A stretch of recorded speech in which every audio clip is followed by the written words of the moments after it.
Os leo un libro presenta Thomas Troward, El poder oculto. 1. Entender completamente cuántos símbolos están presentes en nuestra vida diaria nos lleva a descubrir la respuesta a la antigua pregunta: ¿cuál es la verdad? Y al reconocer esto, nos acercamos más a la verdad misma. Reconocer la verdad implica poder traducir símbolos, ya sean naturales o convencionales, en sus significados equivalentes. El problema radica en que muchos errores humanos provienen de no lograr esta traducción y en afirmar que los símbolos carecen de un significado más profundo. Aquellos que entienden esto tienen la responsabilidad de comunicar a los demás que las cosas poseen un aspecto interno, y hasta que no conozcamos este aspecto, las cosas en sí mismas permanecen desconocidas. En todo existe tanto un aspecto interno como uno externo. La tendencia de la mente superficial a conformarse con lo superficial es lo que impide alcanzar la verdad. Mientras esto siga siendo cierto, resulta difícil para alguien apreciar la importancia de su conexión con lo universal, la cual es la esencia de la verdad.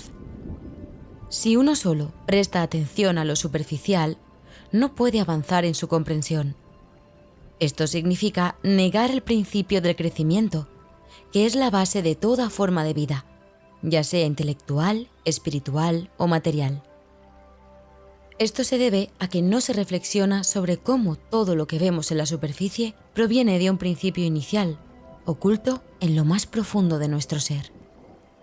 La expansión desde nuestro centro a través del crecimiento, siguiendo un orden secuencial necesario, es la ley de la vida.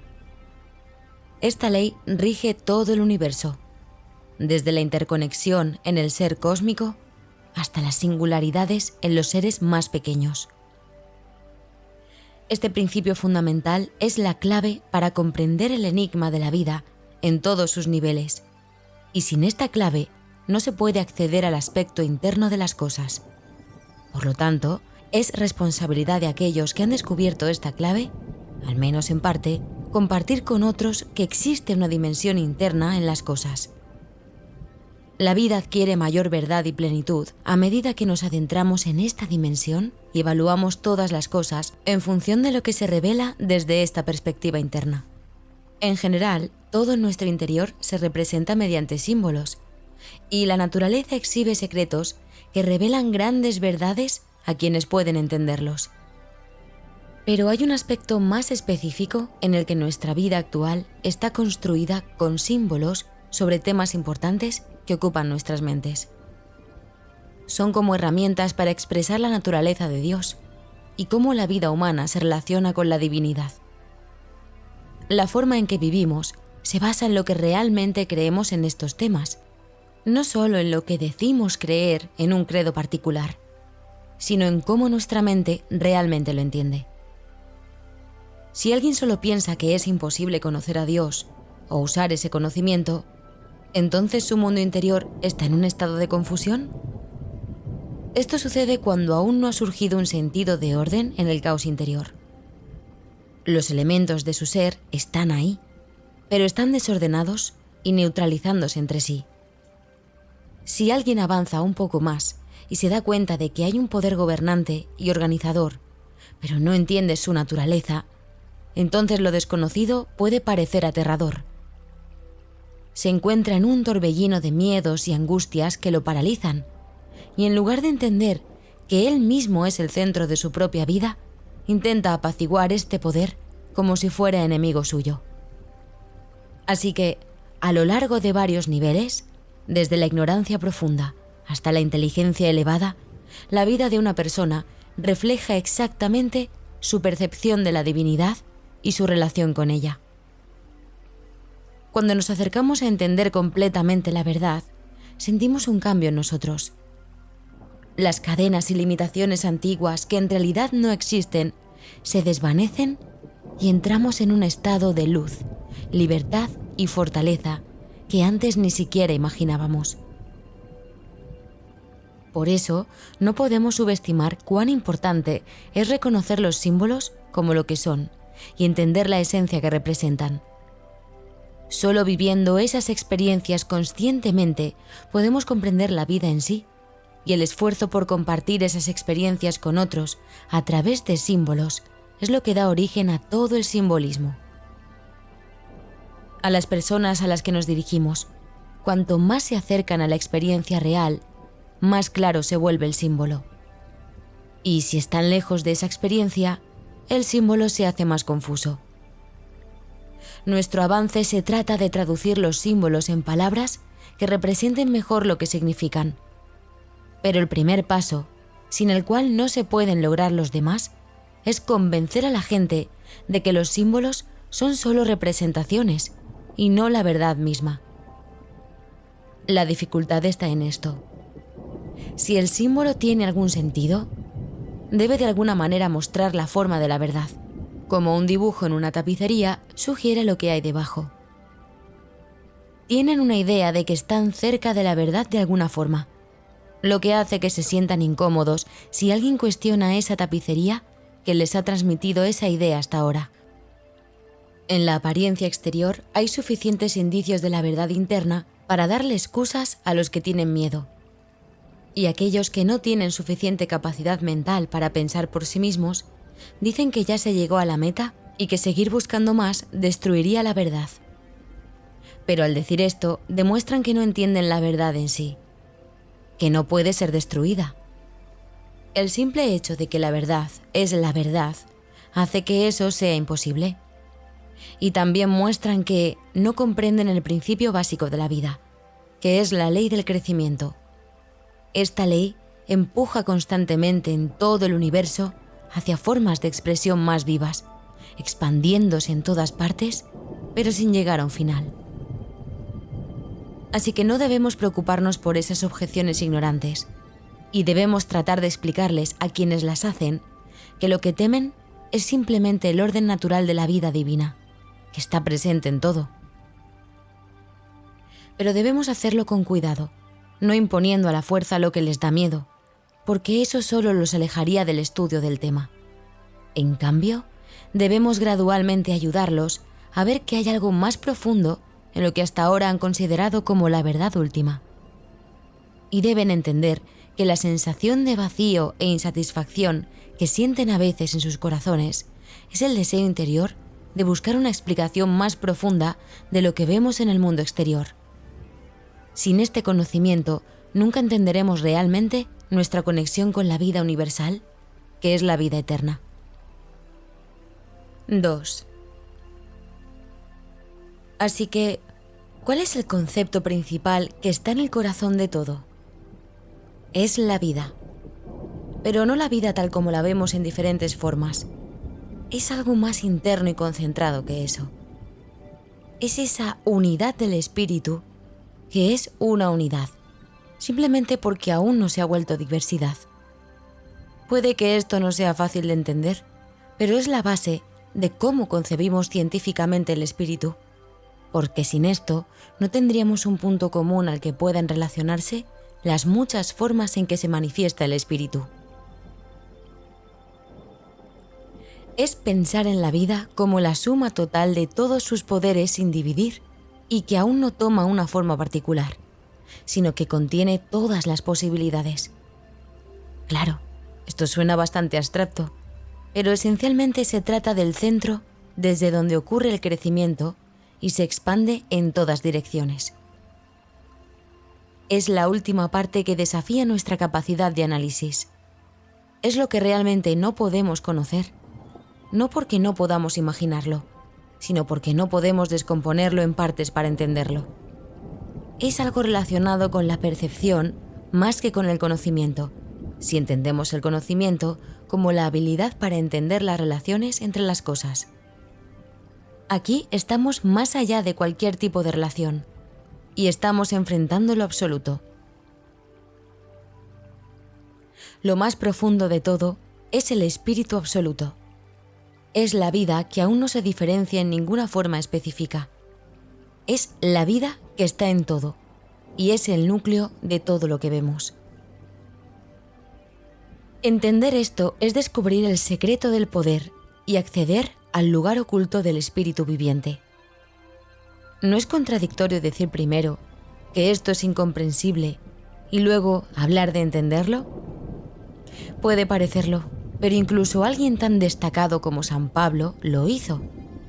Él mencionó que el resultado final de todas las búsquedas es comprender los aspectos internos de las cosas y conocer el amor que supera el entendimiento.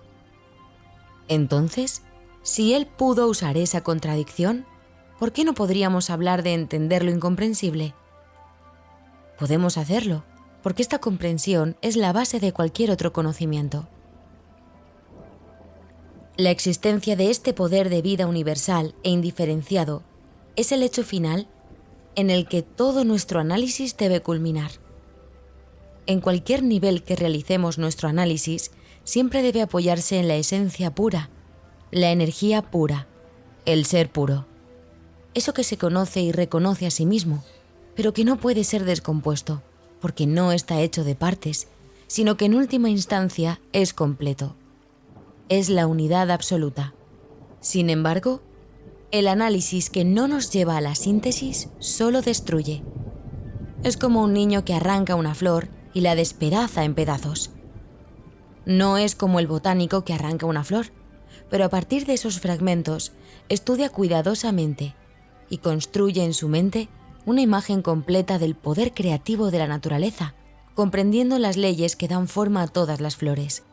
El valor del análisis es llevarnos al punto de inicio original de lo que estamos analizando, y así enseñarnos las leyes por las cuales su forma final emerge de este centro. Al entender cómo fue construido, convertimos nuestro análisis en un resumen, obteniendo así una habilidad de construcción que siempre debe estar fuera del alcance de aquellos que consideran que lo que no se puede conocer es lo mismo que no existir. Esta idea de lo desconocido es el origen de todo el pensamiento materialista. Pero curiosamente, ningún científico, por muy enfocado en lo material que sea, trata de ignorar el aspecto no analizable cuando lo encuentra en sus experimentos de laboratorio. Por el contrario, toma este último hecho no analizable como la base de su resumen. Reconoce que en última instancia es una forma de energía, ya sea calor o movimiento, pero no abandona su búsqueda científica solo porque no puede descomponerlo más. Más bien, opta por ir en dirección contraria y ve que la conservación de la energía, su indestructibilidad y la incapacidad de añadir o quitar energía en el mundo son hechos sólidos e inmutables en los cuales se puede construir el edificio de la ciencia física. Este científico basa todo su conocimiento en su entendimiento de lo que no se puede conocer. Y tiene razón en hacerlo, ya que incluso si pudiera descomponer esta energía en componentes aún más pequeños, seguiría enfrentando el problema de lo desconocido. Nuestro avance consiste en constantemente empujar hacia atrás los límites de lo desconocido, en términos del aspecto no analizable. Pero la idea de que no debería haber ningún aspecto final no analizable en ninguna parte es algo que no podemos concebir. Al reconocer la unidad indiferenciada del espíritu vivo como el elemento fundamental de cualquier sistema, ya sea el universo entero o un solo ser vivo, estamos siguiendo un enfoque completamente científico.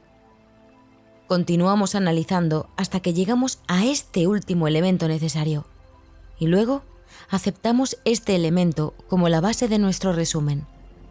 Por lo tanto, la ciencia del espíritu no es menos científica que la ciencia de la materia.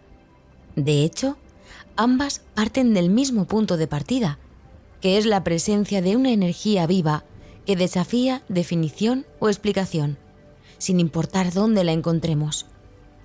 Sin embargo, se diferencian en que la ciencia del espíritu considera esta energía desde el punto de vista de una inteligencia receptiva que está más allá del alcance de la ciencia física tradicional. La ciencia del espíritu y la ciencia de la materia no son contrarias. Más bien, se complementan mutuamente y ninguna de ellas puede ser completamente comprendida sin cierto conocimiento de la otra.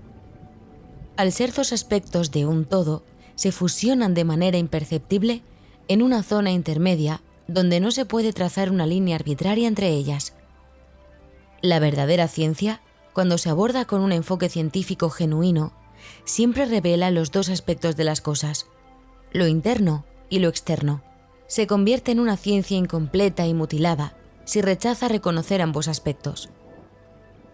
El estudio de la materia en el mundo no es lo mismo que el materialismo, siempre y cuando permitamos que alcance su punto legítimo. El materialismo es una forma limitada de ver el universo que rechaza la idea de que exista algo más que las causas mecánicas y sus efectos. Es un enfoque que no acepta ninguna influencia superior a las fuerzas naturales y, lógicamente, conduce a depender únicamente de la fuerza física o la decepción como alternativas. Esto se refiere más a la tendencia general de un sistema, no a la moralidad individual, ya que a menudo las personas están más avanzadas en sus pensamientos que las creencias que siguen. Sin embargo, para evitar que se propague este tipo de pensamiento, cuyos resultados negativos son evidentes en la historia, como en Italia en la época de los Borgia, en Francia durante la Primera Revolución o en la Comuna de la Guerra Franco-Prusiana, es necesario explorar el aspecto interno y espiritual de las cosas. Este aspecto es la base de un sistema que lleva a la verdad y al amor, en lugar de la traición y la violencia. A menudo nos hemos preguntado por qué se describe a la Jerusalén celestial en el libro del Apocalipsis como un cubo con longitud, anchura y altura iguales. Esto se debe a que el cubo simboliza la estabilidad perfecta, representando así la verdad que nunca puede ser derrocada. Gíralo en cualquier dirección y seguirá siendo un cubo perfecto, siempre en posición vertical, inalterable. Esta figura encarna la manifestación concreta de la energía central que da vida, y no solo es un plano, sino que genera todos los planos, los superiores y los inferiores, así como los cuatro lados. Además, a la vez, es una ciudad, un lugar de residencia. Esto es porque lo llamamos interior. Es el espíritu viviente que reside allí. Así como cualquier plano de manifestación implica a los demás y el interior que los engendra, un plano de un cubo incluye todos los demás planos y también ese interior. Si avanzamos en el aspecto espiritual de la ciencia, cada rama de la ciencia tiene su aspecto espiritual, debemos mantener nuestra atención en el interior, que contiene el potencial de todas las manifestaciones externas. Es como la cuarta dimensión que da forma al cubo. Nuestro lenguaje cotidiano refleja esto intuitivamente. Hablamos del espíritu en el que realizamos una acción. Entramos en el espíritu de un juego o captamos el espíritu del tiempo, y así sucesivamente. En todas partes, nuestra intuición señala que el espíritu es la verdadera esencia de las cosas. Solo cuando empezamos a razonar desde fuera, en lugar de sentir desde dentro, perdemos la percepción auténtica de su naturaleza. El estudio científico del espíritu implica seguir de manera inteligente y siguiendo un método claro el mismo principio que solo se nos muestra en momentos dispersos y poco claros. Una vez que comprendemos que hay un poder ilimitado y general del espíritu, que está en la base de todo, incluyéndonos a nosotros mismos, hemos conseguido la clave de todo. No importa cuánto profundicemos en la ciencia espiritual, siempre encontraremos que todas las partes son solo diferentes manifestaciones de este único principio general. Dentro de ti está el reino del cielo. 3. He estado enfatizando que la parte más profunda de todas las cosas es el espíritu vivo, y que la ciencia del espíritu es diferente de la ciencia de la materia, porque se centra en la energía desde una perspectiva de inteligencia que responde, algo que no se abarca en la ciencia física normal. Estos dos puntos importantes son los que necesitamos entender si queremos entender bien la ciencia espiritual y no dejarnos engañar por argumentos basados únicamente en la parte física de la ciencia. Estos puntos son el sentido del principio original que está en el corazón de todas las cosas, y su naturaleza inteligente y capaz de responder. En todo caso, podemos observar claramente este sentido en el mundo vegetal, pero su inteligencia y su habilidad para responder quizás no sean tan obvias de inmediato. Sin embargo, si reflexionamos un poco, también podemos reconocer esto. Nadie puede negar que hay un orden inteligente en la naturaleza, ya que se necesita una gran inteligencia para seguir los pasos de esta inteligencia universal que siempre está delante de nosotros. A medida que investigamos más profundamente el mundo en el que vivimos, queda claro que toda nuestra ciencia es una manera de describir en palabras o números ese orden que ya existe. Si comprender este orden es lo máximo que puede hacer la mente humana, entonces esto sugiere que debe haber una inteligencia similar en el poder que crea esta secuencia de orden e interconexión para formar un sistema armonioso.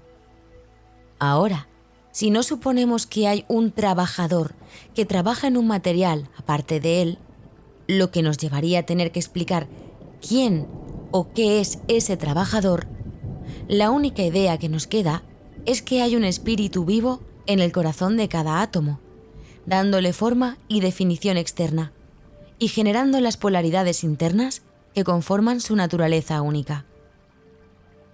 Aquí no hay aleatoriedad. La atracción y la repulsión trabajan con su propia fuerza para unir átomos en moléculas, moléculas en tejidos, tejidos en órganos y órganos en seres individuales. En cada etapa de este proceso tenemos la suma de las fuerzas inteligentes que operan en las partes individuales, junto con un nivel mayor de inteligencia que podríamos considerar como una inteligencia colectiva que es superior a la suma total de las partes. Esto es algo que la ciencia física puede demostrar ampliamente, y también es una ley importante en la ciencia espiritual. En cualquier conjunto de elementos, la inteligencia del todo es mayor que la suma de las partes. El espíritu está en la esencia de todo, y si observamos cuidadosamente, podemos ver que su funcionamiento es dirigido por una sabiduría absoluta. Esta sabiduría se asegura de que los medios sean adecuados para los fines y que todo en el universo se ajuste perfectamente. Este universo está lleno de formas asombrosas que la ciencia física está revelando cada día con mayor claridad. Esta sabiduría debe residir en el espíritu mismo, ya que no hay otra fuente de la que pueda provenir.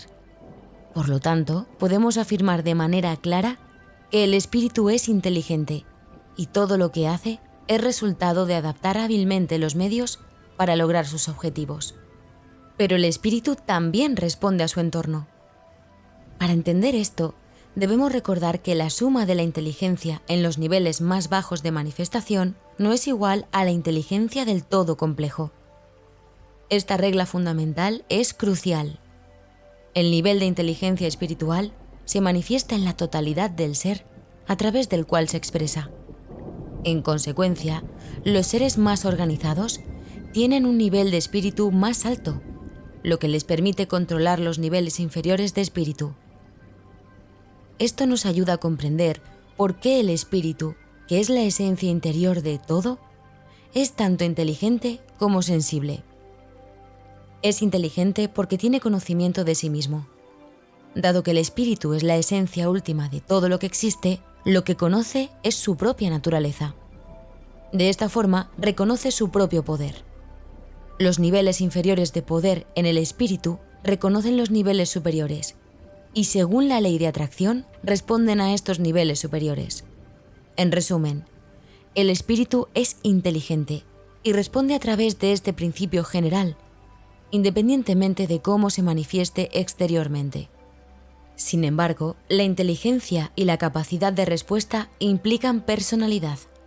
Por lo tanto, podemos avanzar un paso más y argumentar que el espíritu en su totalidad contiene los elementos de la personalidad, aunque aún no se haya manifestado como las personalidades individuales que conocemos en nosotros mismos. Básicamente, el espíritu es algo personal por naturaleza, incluso antes de que se mezcle lo suficiente para mostrarse en persona. En nosotros, esa mezcla ha llegado lo bastante lejos como para ser suficiente, así que nos vemos como personas reales. El mundo humano es donde se muestra esa personalidad, que es lo importante del espíritu en cada nivel. Para ponerlo más fácil, decimos que nuestra personalidad vino de algo personal porque no puede sacar más de lo que hay. En nosotros, la personalidad más completa del espíritu se muestra, pero en los animales y eso no tanto. Ya que el espíritu se conoce a sí mismo, tiene que verse en diferentes grados. Por debajo de la personalidad humana, el espíritu se ve a sí mismo como la individualidad humana. Esto es lo que hace que el pensamiento humano pueda mostrarse de muchas maneras. Pero hay dos leyes básicas en juego. Una es que los niveles bajos del espíritu siguen a los niveles altos. Esta ley ayuda al pensamiento creativo. La otra ley es que solo podemos usar el poder universal para lo que queramos si primero entendemos cómo funciona. Podemos usar agua siempre que no tenga que subir cuestas empinadas. Podemos usar electricidad siempre que no tenga que moverse de un nivel bajo a uno alto. Pues así es, con ese poder que abarca todo y llamamos espíritu. Tiene una característica general propia que debemos seguir si deseamos usarlo para nuestros objetivos específicos. Y esta característica se resume en la palabra bondad. El espíritu es la fuerza de la vida, por lo tanto, su tendencia siempre debe ser proteger la vida o mejorar la experiencia de cada individuo. Y dado que es universal, no puede tener intereses personales que atender.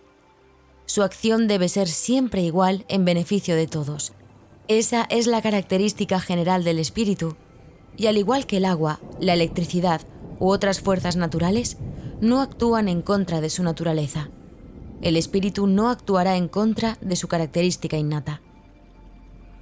La conclusión es clara.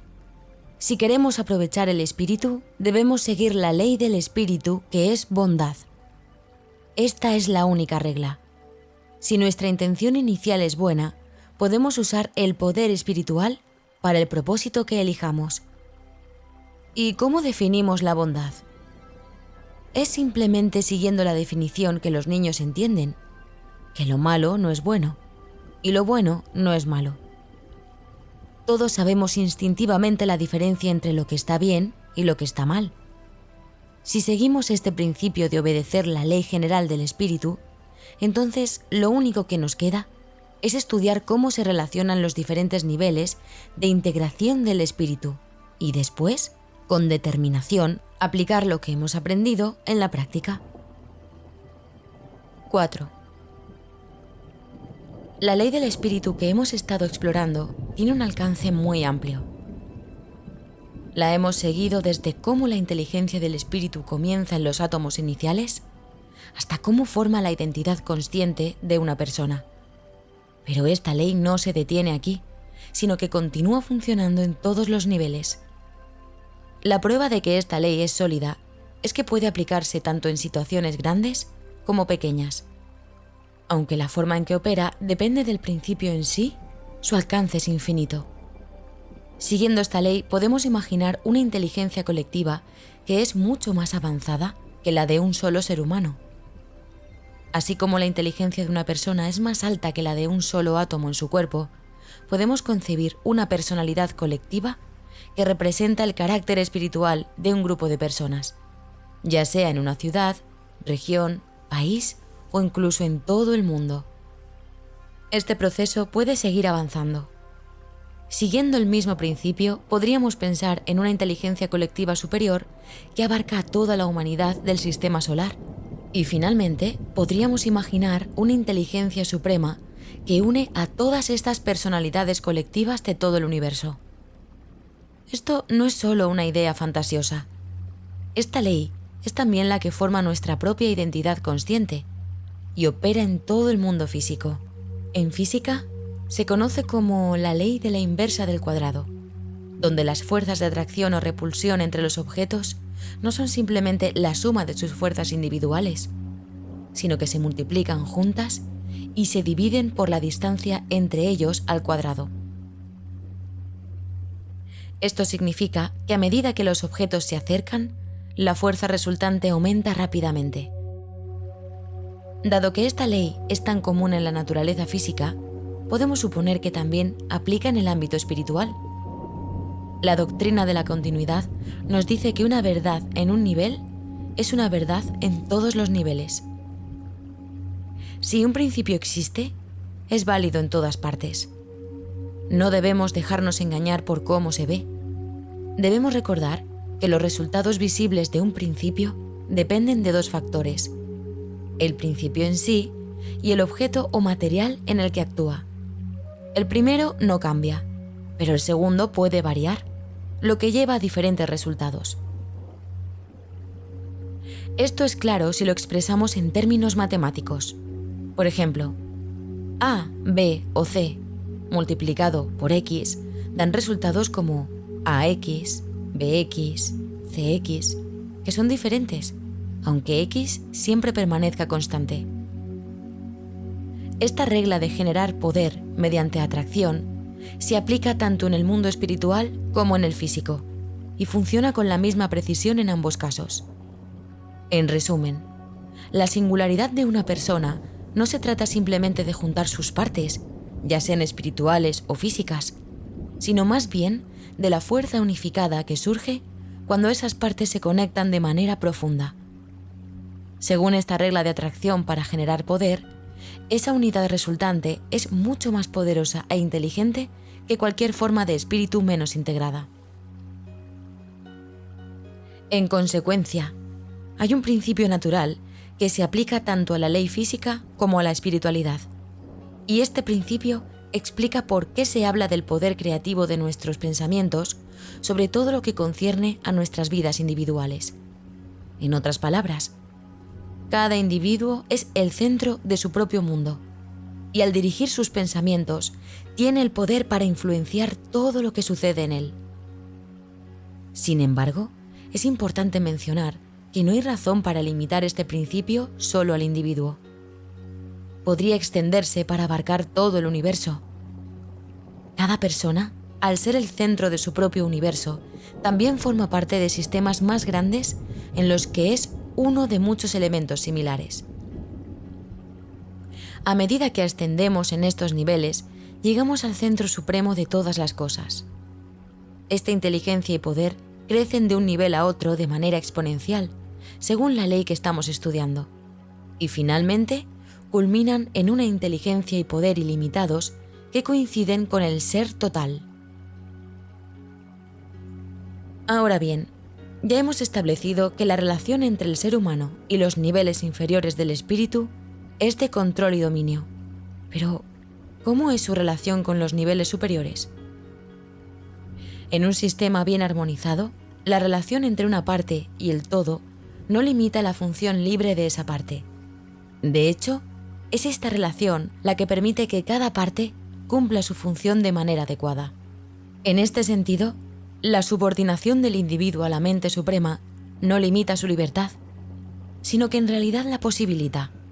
El movimiento general del conjunto lleva consigo a cada parte, y siempre y cuando la parte permita ser llevada, puede operar libremente en cualquier dirección que su individualidad le permita. Esta verdad se ilustra en la antigua religión hindú a través de la metáfora del carro de Jagannatha. Jagannatha se traduce como Señor del Universo, que simboliza la mente universal. Según la ley del ser, esta mente universal siempre avanza, independientemente de los intentos individuales de detenerla. Aquellos que se unen a su avance evolucionan constantemente, mientras que quienes se oponen a él serán superados, ya que la mente universal no hace distinciones. Entonces, si queremos usar la regla universal del espíritu para manejar nuestras pequeñas vidas personales, también debemos aplicarla al punto central supremo alrededor del cual giramos. Pero no como antes, pensando que este centro es una especie de personalidad caprichosa y ajena a nosotros, que podemos convencer de hacer el bien solo si no es lo suficientemente buena por sí misma. Mientras sigamos pensando así, no alcanzaremos la verdadera libertad, que viene del saber seguro de esta regla. La mente suprema es la regla máxima, y podemos entenderla tan claramente como cuando se muestran las leyes específicas del mundo físico. Si estudiamos, comprendemos y obedecemos esta regla máxima, ganamos el poder para usarla. Tampoco debemos temerla como antes, por ignorancia. Podemos confiar en la idea de que lo completo no tiene motivos en contra de sus partes componentes, y al contrario, que las partes no pueden actuar en contra del conjunto. A veces, al no entender nuestra conexión con todo, creemos que tenemos intereses separados. Pero la verdad nos muestra que eso no es correcto. Por eso, la misma capacidad del espíritu que obedece a nuestros deseos, cuando consideramos las formas de espíritu que son menos que su propia esencia, también debe traer inteligencia y poder necesarios cuando miramos el infinito del espíritu, del cual somos una expresión particular. Al mirar hacia arriba, vemos los aspectos más elevados de nosotros mismos. Cuando las partes están llenas de vitalidad, todo en conjunto también lo está. Y como solo podemos concebir el espíritu como un principio de vida que siempre crece, el deseo natural de más vitalidad, por la naturaleza misma del espíritu, debe recibir más inteligencia y poder constantemente. Entonces, por una regla natural, el deseo genera lo necesario, y esto puede usarse libremente para cualquier propósito que elijamos. No hay un límite para esta energía, a menos que lo pongamos con nuestro pensamiento. Tampoco hay límite para los objetivos que decidamos, excepto por la gran regla de orden, que dice que lo bueno, usado de forma incorrecta, se convierte en algo malo. Si consideramos la naturaleza inteligente y sensible del espíritu, vemos que solo hay estas limitaciones. Una está en la misma esencia del espíritu, y la otra es solo fruto de nuestra ignorancia. Es verdad que para mantenernos saludables en nuestro propio mundo personal, necesitamos seguir avanzando con el movimiento más grande al que pertenecemos. Pero eso no significa que estemos limitados en nuestra libertad para vivir nuestras vidas al máximo, siguiendo los principios universales que rigen la vida, ya que no existen reglas diferentes para partes individuales y el conjunto en sí. Ambos son regidos por la misma ley del ser. Cuando entendemos la ley que rige nuestra individualidad, vemos que está conectada con el progreso de toda la humanidad. La comunidad de todas las personas es como una versión más grande de nuestra propia individualidad, y cualquier acción que desarrolle nuestras habilidades contribuye al avance de toda la humanidad. El egoísmo es cuando solo vemos nuestras propias necesidades y perdemos de vista nuestra conexión con todo lo demás. No nos damos cuenta de que nuestra vida surge de esta interconexión. Es como saber cuán capaces somos y limitar nuestro propio poder. Por lo tanto, si vemos cómo todo el mundo físico está en armonía, es razonable pensar que hay un espíritu inteligente en el corazón de todo. De la misma manera, nosotros somos manifestaciones individuales de ese mismo espíritu, que se expresa en todo el universo, como ese poder amoroso y sensible. 5. Así que, al descubrirlo, nos damos cuenta de que nosotros mismos somos una parte necesaria e integral de la gran armonía infinita del ser total. No solo aceptamos esta gran verdad como una idea vaga, sino que la entendemos como el resultado lógico y necesario del principio universal de vida que se encuentra en toda la naturaleza. Hemos encontrado que nuestra intuición era correcta, porque hemos identificado la ley que la originó. Ahora, nuestras intuiciones y nuestras investigaciones se combinan para mostrarnos nuestro lugar único en el amplio esquema del universo. Incluso aquellos de nosotros que han progresado más en este sentido aún tienen solo una idea básica de lo que este lugar representa. Este es el lugar del poder. Hacia esos niveles más elevados del espíritu que llamamos lo universal, la ley interna más profunda de la naturaleza humana actúa como una lente, enfocando hacia nuestra individualidad todo lo que buscamos en términos de luz y poder, en un flujo constante e inagotable. Hacia los niveles más bajos del espíritu, que definen nuestra propia realidad personal, el ser humano se convierte en el centro desde donde se dirige la energía y el orden. ¿Puedes imaginar una posición con más oportunidades que esta? El alcance de esta influencia vital puede expandirse a medida que el individuo comprende cada vez más su unidad con el ser infinito. No hay otra regla de conexión más completa que podamos imaginar. Emerson lo expresó muy bien al decir que a veces una pequeña dosis de álgebra puede aclarar nuestras ideas mejor que un montón de comparaciones poéticas. Desde un punto de vista algebraico, está claro que cualquier diferencia entre varios valores de x se vuelve insignificante cuando los comparamos con x multiplicada por sí misma hasta el infinito. Esto sucede porque no puede haber una relación significativa entre un valor finito y el infinito. Por lo tanto, la relación entre el individuo y el ser total siempre permanecerá constante. No obstante, esto no contradice la ley del crecimiento, que permite que el individuo alcance niveles cada vez más elevados de su propia individualidad. La constancia en la relación entre todos los valores específicos de x y el infinito no afecta a las relaciones entre diferentes valores de x. De hecho, el hecho de que podamos concebir mentalmente la multiplicación de x por sí mismo hasta el infinito es la prueba misma de que no hay límites para elevar x a diversos exponentes. Espero que los lectores no matemáticos me disculpen por usar este método de explicación en beneficio de aquellos a quienes pueda convencer. Una vez que se comprende una relación en su aspecto matemático, se convierte en una verdad inmutable en el universo. Deja de ser un tema de debate y se convierte en un axioma sobre el cual construir un mayor conocimiento. Pero sin recurrir a fórmulas matemáticas, podemos afirmar que debido a la infinitud del infinito, no hay límite para el crecimiento que el principio vital puede alcanzar. Por lo tanto, no hay límite para la expansión de los poderes individuales. Dado que somos lo que somos, podemos llegar a ser lo que deseamos. Los cabalistas hablan de algo llamado la palabra perdida, que es como una palabra mágica con un gran poder que la humanidad ha olvidado. Cuando alguien la encuentra, puede hacer cualquier cosa que quiera. ¿Pero en realidad está completamente olvidada? Sí y no. En realidad, la clave de esta palabra está en todas partes, y la Biblia nos da una pista importante al respecto. Dice: la palabra está cerca de ti, en tu boca y en tu corazón.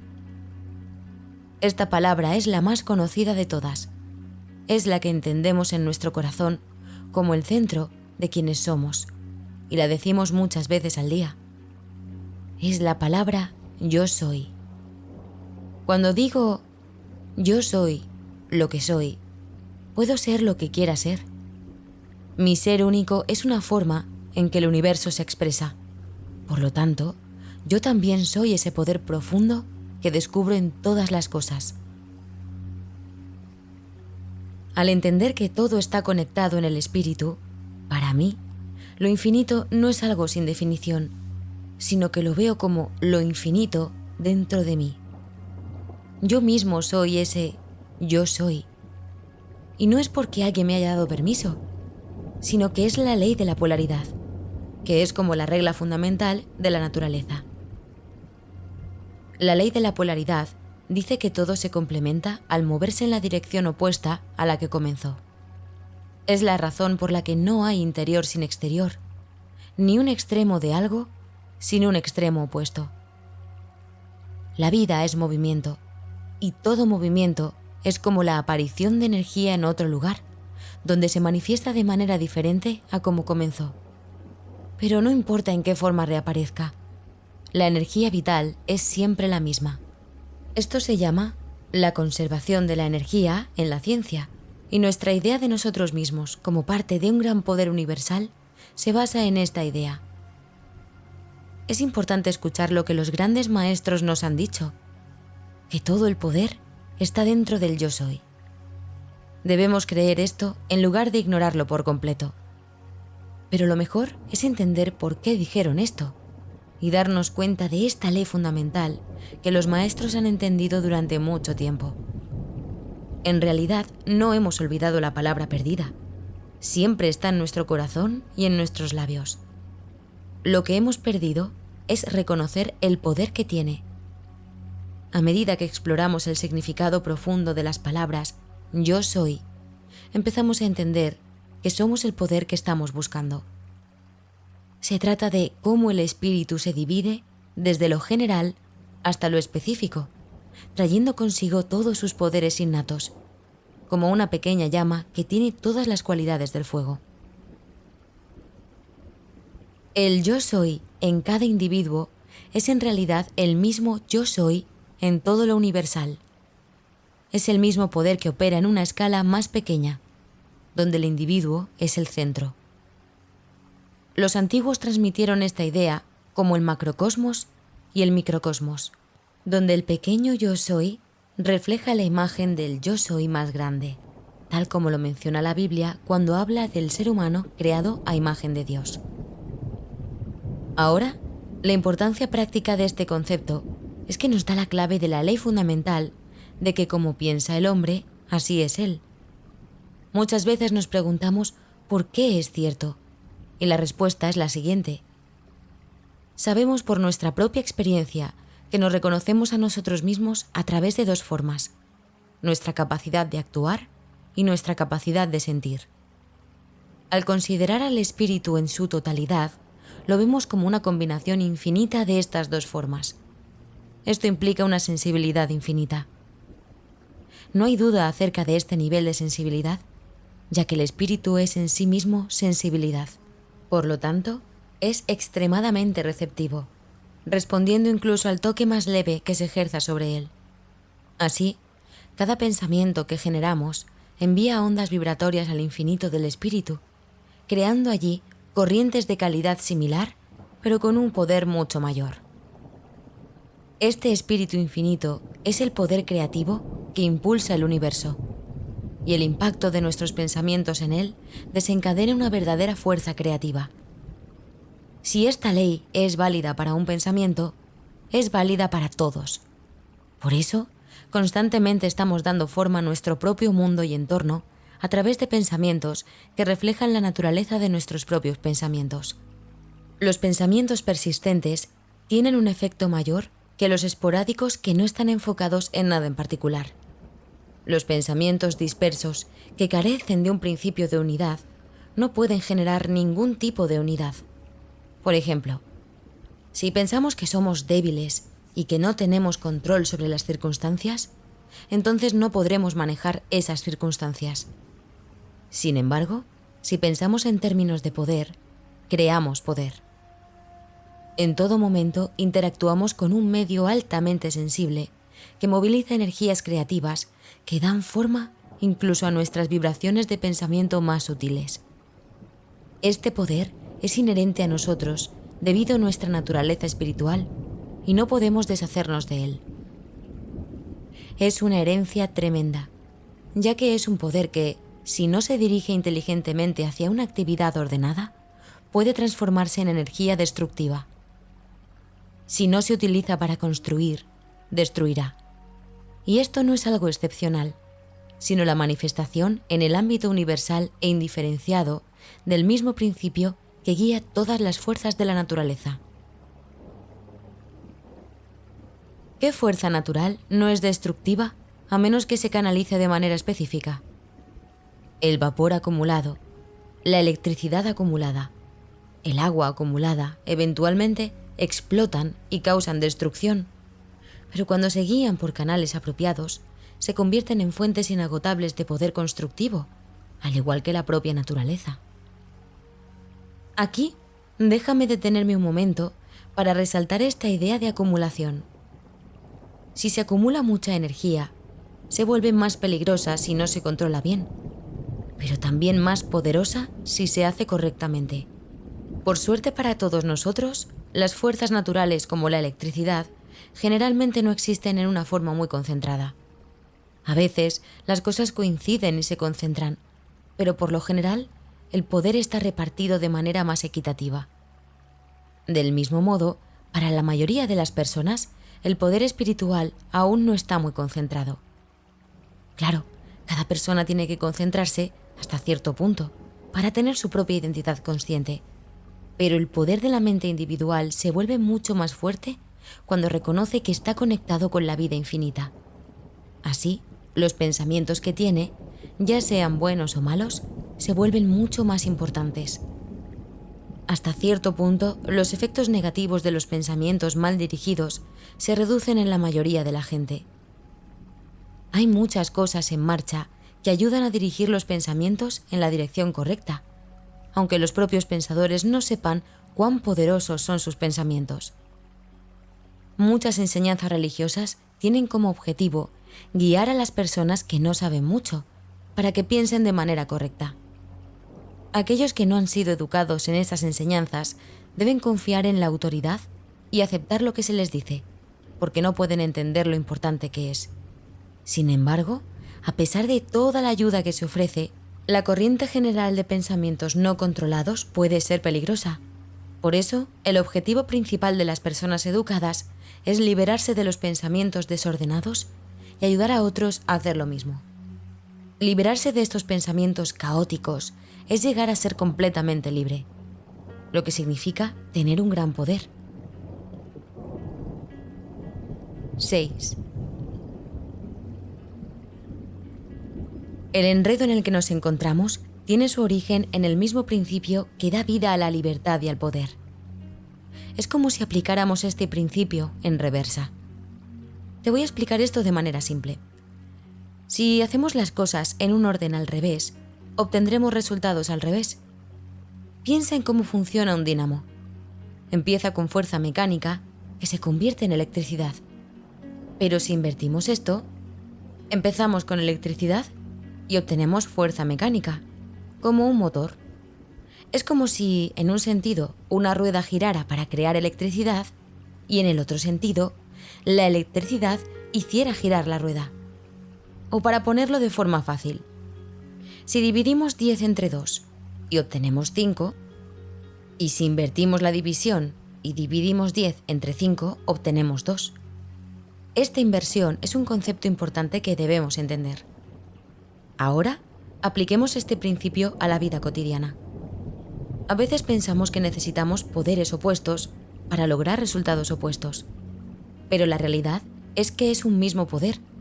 Cuando se aplica de manera diferente, puede tener efectos completamente distintos. Imagina dos triángulos que se miran en direcciones opuestas. Estos representan cómo un mismo poder puede generar resultados opuestos. Esto puede sonar complicado, pero la idea es que un poder, cuando se aplica desde extremos opuestos, puede crear resultados opuestos. Entonces, aquí está el meollo del asunto. Cuando aplicamos este mismo principio de manera invertida, creamos un enredo del que necesitamos liberarnos. Antes de poder alcanzar la libertad y el poder, debemos deshacernos de este enredo. Esta idea se resume en la frase: como piensa el hombre, así es él. Básicamente, lo que pensamos afecta nuestra realidad. Si rastreamos nuestras experiencias, nos damos cuenta de que son subjetivas, basadas en nuestra mente. Nuestros sentidos perciben el mundo exterior, pero la conciencia subjetiva es la que les da significado. Es importante entender que la idea que tenemos en nuestra mente puede ser errónea, pero mientras no tengamos una idea más fuerte para reemplazarla, esa idea errónea se convierte en nuestra realidad.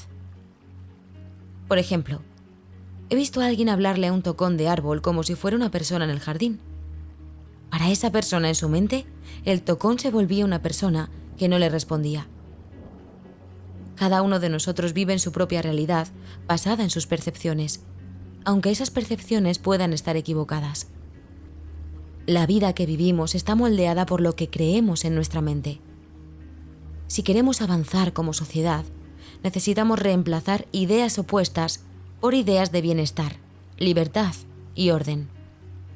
Y esto solo es posible si encontramos razones sólidas para adoptar nuevas ideas en lugar de las antiguas. Nuestras creencias son como hechos para nosotros, y cambiarlas solo es posible cuando encontramos una base sólida para creer en algo diferente. Aquí está el concepto clave. Como uno piensa, así se convierte. Toda la vida se deriva de esta idea. Al principio, cuando alguien se da cuenta de que lo que hace tiene consecuencias, tiende a pensar que solo sus acciones visibles causan cosas. Imagina que comete errores y luego teme que esos errores le traigan problemas. Pero aquí entra la idea de que los pensamientos son cosas. Esos miedos se convierten en realidad y lo llevan a más problemas, creando un ciclo negativo. Esta idea se llama la ley de las obras, también conocida como el círculo del karma o la rueda del destino. El problema es que esta ley parece implacable, ya que solo considera los actos pasados y no corrige los errores anteriores. Sin embargo, existe otra ley en juego, la del pensamiento puro. Esta ley sugiere que el poder de nuestros pensamientos puede crear nuevas cadenas de causa y efecto, independientes de lo que hayamos hecho en el pasado. Se llama la ley de la fe o la ley de la libertad. En resumen, no estamos limitados solo a nuestras acciones pasadas, sino que nuestros pensamientos también pueden influir en cómo se desarrolla nuestra vida en el futuro. Pero para llegar a cambiar nuestra forma de pensar, primero necesitamos encontrar algo que nos dé una razón sólida para hacerlo. Esta razón se basa en entender la relación eterna entre el espíritu en todas partes y en cada uno de nosotros. Cuando nos damos cuenta de que todo es esencialmente parte del espíritu y que nosotros mismos somos manifestaciones únicas de la inteligencia y el amor que gobiernan el universo, encontramos una base sólida. Esta base nos permite entender que podemos usar nuestros pensamientos para crear cualquier resultado que deseemos. Ya no pensamos en términos de opuestos en conflicto, sino en una dualidad donde lo interno y lo externo son parte de una misma unidad, una polaridad inherente a todo lo que existe.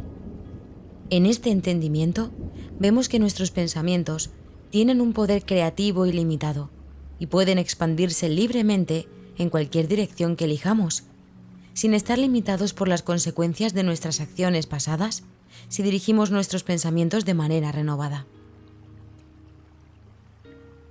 La mente, en su capacidad creativa propia e independiente, ha escapado del ciclo destructivo en el que quedó atrapada debido a su previa ignorancia de una ley superior.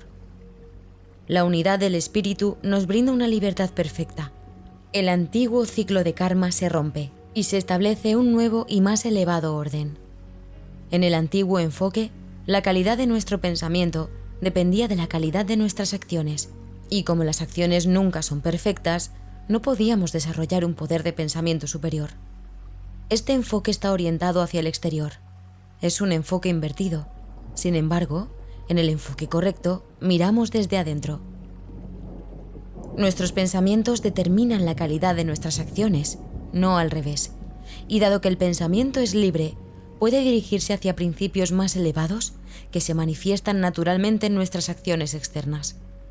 Entonces, nuestros pensamientos y acciones están en armonía con las leyes eternas y se unen en propósito con la mente universal. Nos damos cuenta de que ya no estamos ligados a las consecuencias de nuestras acciones pasadas, realizadas en tiempos de ignorancia.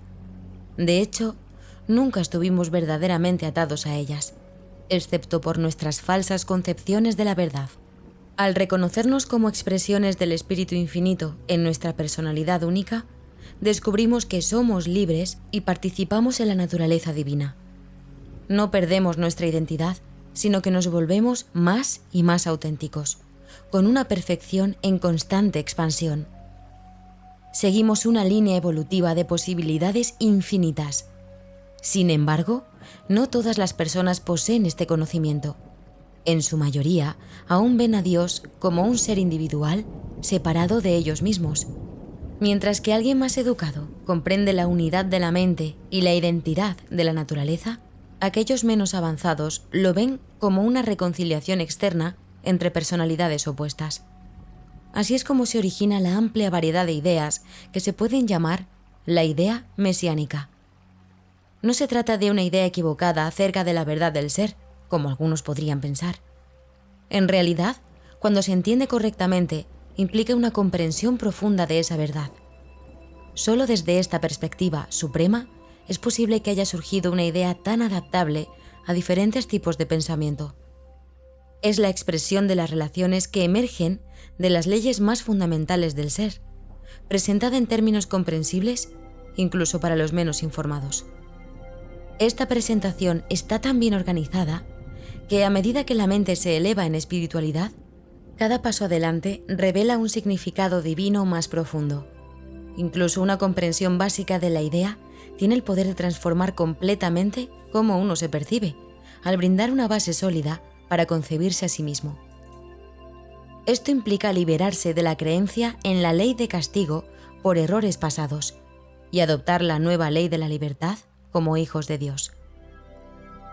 La manera en que la humanidad imagina el proceso de esta liberación puede variar, desde representaciones toscas de Dios hasta ideas infantiles sobre la justicia divina siendo cumplida a través de una sustitución indirecta. A pesar de las diferencias, el resultado es el mismo. Esta concepción proporciona una base reconfortante para una percepción totalmente nueva de uno mismo. Dado que nuestros estados internos de conciencia moldean nuestra realidad, brindar una base sólida para creer en la libertad es lo que en verdad nos hace libres. Con una luz que cada vez brilla más, él puede darse cuenta de que su primera explicación sobre cómo hacer las cosas fue insuficiente. Pero cuando llega a este punto, si investiga más a fondo, entenderá que la verdadera base de su libertad está más sólidamente fundamentada que la interpretación común de las creencias tradicionales.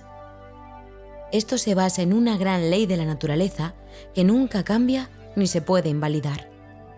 Todo esto es porque todo lo que hace se origina en las leyes invariables de cómo funciona la mente.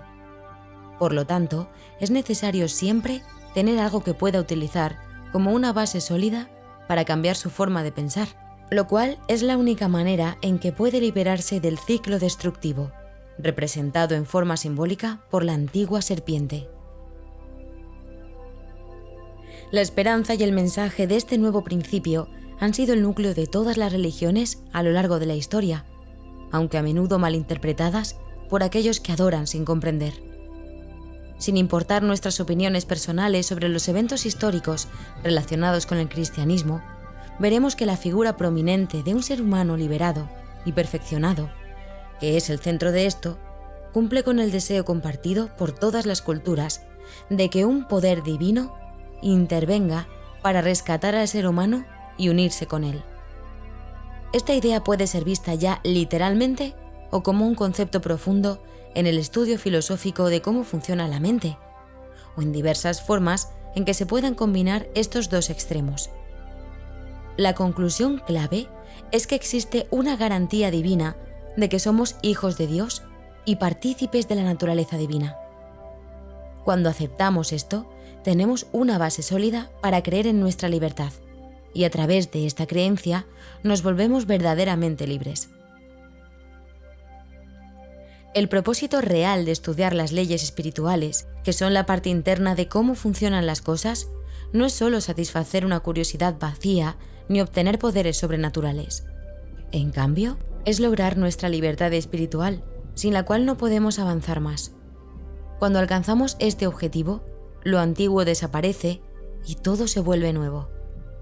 Los 7 días místicos de la antigua creación se han completado, y el primer día de la nueva semana nos trae una renovación a una vida nueva que en un nivel más profundo refleja la antigua doctrina de la octava que era enseñada en los templos antiguos y que incluso la ciencia actual respalda, aunque no entienda completamente su significado supremo. Una vez que nos liberamos de esa manera, reconociendo que estamos conectados con el Ser Infinito, llegamos al final de las viejas secuencias de eventos y empezamos algo nuevo. Nos damos cuenta de que las limitaciones antiguas solo existían en nuestra interpretación equivocada de la verdad, y conforme avanzamos hacia una comprensión más clara, estas limitaciones se van desvaneciendo una por una. Encontramos el espíritu de vida que buscábamos dentro de nosotros mismos. Al tener esto en el centro de nuestro ser, nuestra relación con todo lo demás se convierte en parte de un orden maravilloso en el que cada parte trabaja en armonía con el conjunto y viceversa. una armonía que es amplia como el infinito y en la que las únicas restricciones son las impuestas por la ley del amor. En esta serie corta de artículos he tratado de resumir los puntos clave acerca de la relación entre el espíritu en nosotros y en nuestro entorno. Este tema ha sido explorado por la inteligencia humana a lo largo de la historia, y ningún pensador puede esperar entenderlo completamente. Sin embargo, hay principios generales que todos debemos comprender, aunque podemos profundizar en los detalles en nuestros estudios. He intentado indicar en qué medida el lector puede formar su propia opinión al respecto. Mantén esta única verdad fundamental en mente: que solo hay un espíritu, aunque se manifieste de diversas formas. La unidad del espíritu es lo que une en paz.